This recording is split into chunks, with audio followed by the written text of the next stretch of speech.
Dodgers and Giants wrapping up a 3-game series in Los Angeles. 1-0 Giants, but Jock Peterson leads off the home first with a home run off Ryan Vogelsong. It ties the game at 1. Dodgers weren't done.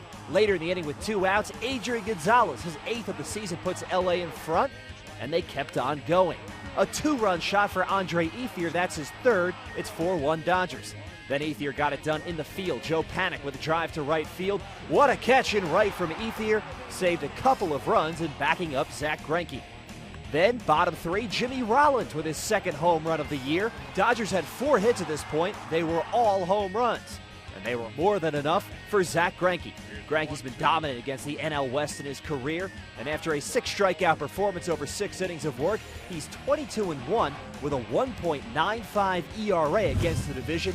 The Dodgers win at 7-3. Both teams are off Thursday. The Giants return home Friday to begin a 10-game homestand against the Angels, Padres, and Marlins. The Dodgers will host the D-backs this weekend.